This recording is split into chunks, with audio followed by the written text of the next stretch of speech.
12월이에요. 잘 지내고 계시죠?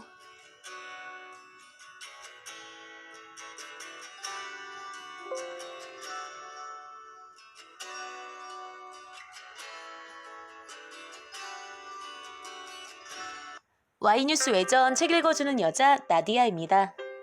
오랜만에 찾아뵙죠. 아주 낯익은 지식들로 시작하는 인문학 공부 보고 있어요. 이 책은 아틀라스 북스에서 펴냈고요. 신동기 박사님 지음이에요.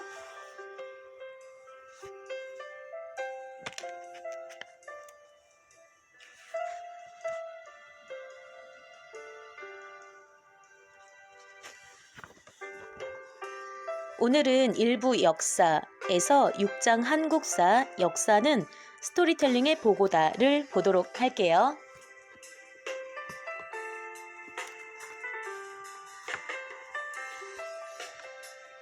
역사는 스토리텔링의 보고다. 역사는 스토리텔링의 보고다.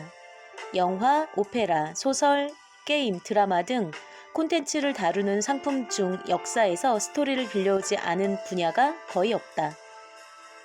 태극기 휘날리며 왕의 남자와 같은 천만 관객을 모은 영화나 영원한 제국, 먼 나라 이웃나라, 칼의 노래, 현의 노래와 같은 베스트셀러, 명성황후, 불멸의 이순신과 같은 오페라 작품들이 모두 역사에서 스토리를 가져오거나 모티브를 따왔다. TV 드라마는 더 말할 필요가 없다. 드라마의 절반은 사극이 차지한다.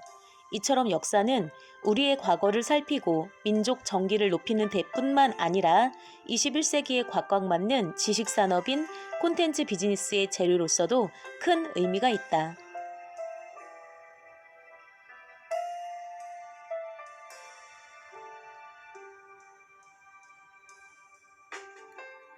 낙랑공주와 호동왕자 이야기.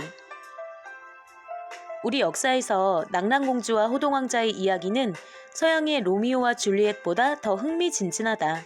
대결 구도나 갈등 구도가 좀 더 복잡하면서도 치밀할 뿐 아니라 내용이 훨씬 더 풍성하기 때문이다. 당초 고구려의 왕자 호동에게 마음을 빼앗긴 사람은 낙랑공주가 아니라 그녀의 아버지인 최리였다. 최리는 호동을 사위로 맞아들이기 위해 일부러 딸인 낙랑을 소개하고 두 청춘 남녀는 사랑에 빠졌다. 호동은 아버지 대무신왕에게 낙랑공주와의 결혼 승낙을 요청했고 대무신왕은 결혼을 허락하는 대신 호동에게 낙랑공주를 시켜 낙랑국의 자명고를 찢을 것을 종용했다. 호동은 고민 끝에 낙랑공주에게 자명고건을 이야기했고 그녀는 사랑하는 사람을 위해 아버지 몰래 자명고를 찢고 말았다.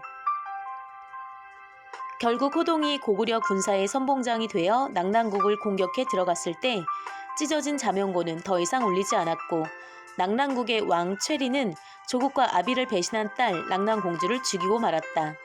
낙랑국 공격에 공을 세운 호동 역시 낙랑공주를 잃은 슬픔에 빠져있던 중 어머니인 왕비에게서 거짓 모함을 받게 되었다. 부하들이 호동에게 억울한 사실을 왕에게 직접 밝힐 것을 재촉했지만 그는 사실을 말해 어머니의 악행이 밝혀지면 그것은 아버지와 어머니 모두에게 불효를 하는 것이라고 말한 후 자살을 선택하고 말았다. 로미오와 줄리엣은 그리스 로마 신화 중 티스베와 티라모스 이야기에서 발전된 이야기다. 대결 및 갈등 구도가 두 사람을 중심으로 한 양 집안이고 갈등 대상도 사랑이 전부다. 그리고 이어지는 청춘 남녀 두 사람의 죽음이 클라이맥스다.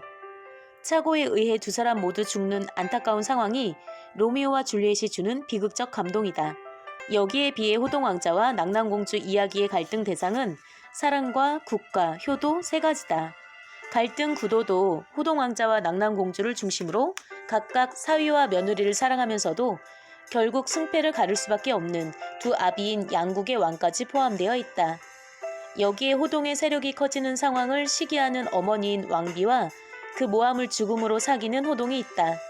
죽도록 사랑하는 청춘 남녀가 한쪽은 조국을 택하고 다른 한쪽은 사랑을 택하고 자신이 선택한 사위로 인해 딸도 잃고 국가도 잃는 비극의 스토리가 바로 낙랑공주와 호동왕자 이야기다.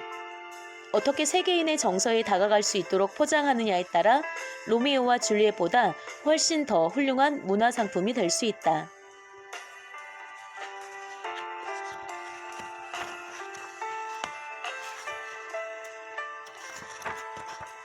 유리왕 이야기.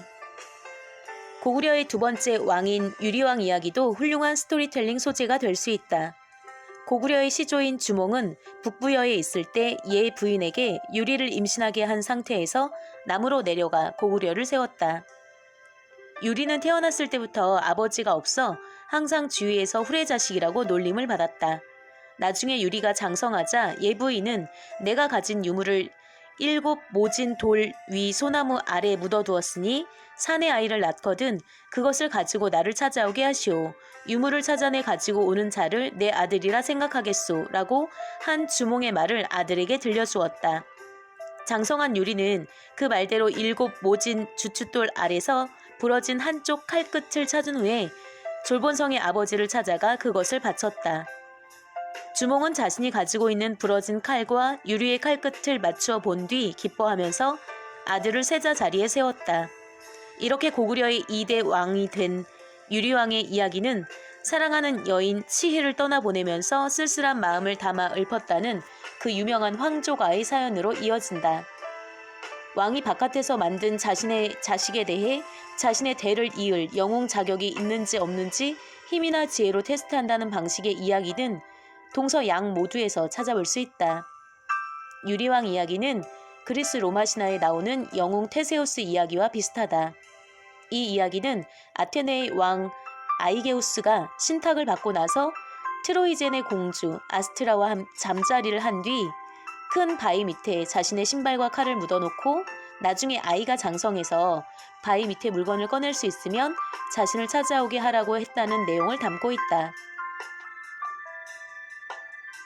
또 유리왕이 태어나면서부터 애비 없는 자식이라고 주변에 괄시를 받다가 자랑스러운 아버지를 찾아간다는 이야기는 그리스 로마 신화 중 태양신 헬리오스의 아들 파이톤이 겪은 상황과 비슷한 구조를 갖고 있다. 유리왕 이야기는 이 테세우스와 파이톤 이야기의 펄펄 나는 저 꾀꼬리로 시작되는 멋들어진 연가, 황조가의 사연이 하나 더 추가된다. 유리왕 이야기가 스토리텔링 측면에서 그리스 로마 신화와 테세우스 이야기에 밀릴 이유가 없다. 제대로 발굴되지 않고 포장되지 않았을 뿐이다. 처용가. 처용가는 탄탄한 스토리에 판타지, 무속, 춤, 거기에 에로티시즘까지 더해지는 훌륭한 스토리텔링 소재다. 서양 스토리텔링의 보고인 그리스 로마 신화에서도 찾아보기 힘든 다양한 요소가 함께하는 매력적인 내용이다. 통일신라의 49대 헌광왕은 지금의 울주 해변가를 놀러 갔다가 갑자기 지척을 분간하지 못할 정도의 안개 속에 갇히게 되었다. 그는 점성사에게서 용이 변괴를 부린 것이라는 말을 듣고 신하들에게 그곳에 절을 지으라는 지시를 내렸다. 그러자 그곳에 끼어있던 안개가 걷히고 용왕이 7명의 아들을 데리고 나타나 왕의 덕을 칭송하며 춤을 추었다고 한다. 이때 용왕의 7 아들 중 한 명인 처용이 왕을 따라가 신라의 문물을 배우기를 원하자 왕은 흔쾌히 허락했을 뿐만 아니라 미모의 아내를 구해주고 급관이라는 벼슬까지 내렸다. 이후 처용은 서라벌에서 춤꾼으로 이름을 날리게 되었다. 그런데 처용이 그렇게 매일 밤 사람들과 밖에서 춤을 추며 즐기는 동안 그의 처는 집에서 외간 남자들을 만났다. 그러던 어느 날 밤 역신이 사람의 모습으로 변신해 처용의 처와 함께 잠자리에 들었다가 서라벌에서 늦게까지 춤을 추다 들어온 처용에게 발각되었다. 이때 처용은 달려들어 역신을 패주는 대신 점잖게 노래로 꾸짖었다. 이 노래에 감동한 역신은 자신의 잘못을 빌고 앞으로는 처용의 얼굴 비슷한 그림만 그려져 있어도 그 집에는 절대 들어가지 않겠다고 맹세했다. 그 뒤 사람들은 처용의 모습을 그린 부적을 대문에 붙여 귀신을 쫓았다고 한다. 이처럼 요즘의 트렌드인 판타지는 물론 에로티시즘까지 잘 갖추고 있는 처용의 이야기는 옛것은 고리타분할 것이라는 선입관에서만 벗어난다면 충분히 오늘날에도 사람들에게 다가갈 수 있는 스토리텔링 소재로 활용할 만하다. 구중궁궐 속 동성의 이야기. 에로티시즘을 주요 장르로 한다면 고려시대 공민왕의 동성애 스토리나 조선 5대 왕인 문종의 동궁 시절 세자빈의 이야기도 매우 흥미로운 소재가 될 수 있다. 공민왕은 원나라의 간섭에서 벗어나기 위해 많은 노력을 하기도 했지만 사랑하는 노국공주가 세상을 떠나고 정사를 믿고 맡겼던 신돈이 역모로 죽은 이후에는 비통함에 빠져 정신을 가누지 못했다. 이때부터 공민왕은 젊고 잘생긴 남자들을 골라 자기 주위에서 시중을 들게 했다. 그리고 자제위라고 불리는 이들과 함께 침전에 들기도 했다. 용양, 즉 요즘으로 치면 동성애였다. 환관이 아닌 정상적인 그것도 젊고 잘생긴 남자가 구중궁궐에서 왕비, 궁녀들과 함께하니 풍기문란이 극에 달할 수밖에 없었다. 결국 공민왕은 이들이 저지른 음행과 대담한 행위로 인해 죽음을 맞고 말았다. 그리스 시대 스파르타 같은 나라의 상류층에서나 볼 수 있었던 동성애가 고려시대 구중궁궐에서도 자행되었던 것이다. 이런 에로티시즘의 극치는 조선시대에서도 찾아볼 수 있다. 조선시대 5대 왕인 문종이 동궁 시절에 두 번째 빈으로 맞은 봉씨는 몸은 약해 보이고 작았지만 음탕함이 도를 넘은 여자였다. 세자에게서 욕망을 채울 수 없었던 봉씨는 대담하게 궁녀들과 동성애를 즐겼다. 오늘날로 치면 레즈비언이었다.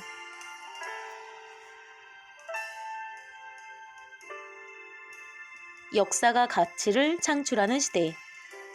그 밖에도 우리 역사에서 찾아볼 수 있는 스토리텔링 소재는 무궁무진하다. 단군 왕검 탄생 설화, 고구려 시조, 동명성왕의 탄생 및 창업에 관련된 설화, 고구려 고국천왕의 동생 산상왕과 형수인 왕후 우씨 이야기, 백제 계류왕 때의 도미와 그의 아내 이야기, 신라의 시조 박혁것의 탄생 설화, 신라 놀주왕 때의 백결전생과 검은고 이야기, 신라시대의 지혜로운 여왕 선덕여왕 이야기, 김유신의 누이 동생 문휴와 김춘추의 사랑 이야기, 신라 신문대왕의 만파 식적 이야기, 신라 경문왕의 당나귀 이야기, 단종의 상을 치른 조려와 호량이 이야기, 조선시대 명종 때의 의적 임꺽정 이야기 등 무수히 많다. 외국에 나가 살면 누구나 애국자가 된다고 한다. 마찬가지로 외국을 관광하게 되면 누구나 우리 문화 예찬론자가 되는 것 같다. 외국에서 잘 팔리는 관광상품 중 상당수가 그들의 단순한 설화의 전통이라는 옷을 입히고 현대인들의 입에 맞게 포장한 다음 그럴듯한 의미를 부여해 내놓은 것들이다. 마찬가지로 우리나라의 문화나 역사를 잘 포장하고 의미를 부여한다면 그들의 것보다 훨씬 더 훌륭한 상품을 만들 수 있다. 영화 한 편이 자동차 150만 대를 수출한 것과 같은 이익을 남기고 판타지 소설 한 편이 수조 원의 가치를 창출하는 시대다. 역사가 돈이 되는 시대다.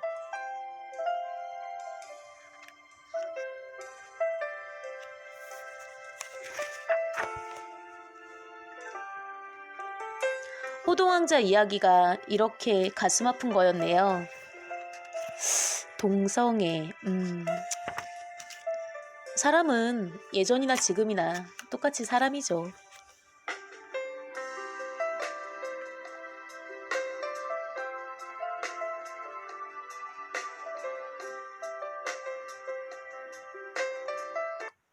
Y뉴스 외전 오늘의 희망 메시지는요.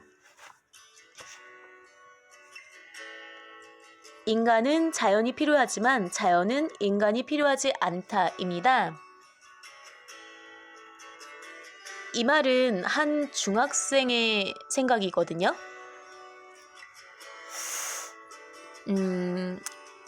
인풋은 적고 아웃풋만 너무 많은 이 지구 사용, 과연 적절할까요?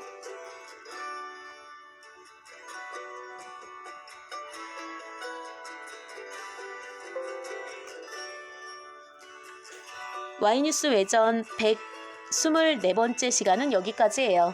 125번째 시간에 먼저 가서 기다리고 있을게요. 기억하세요. 여러분은 아주 특별합니다.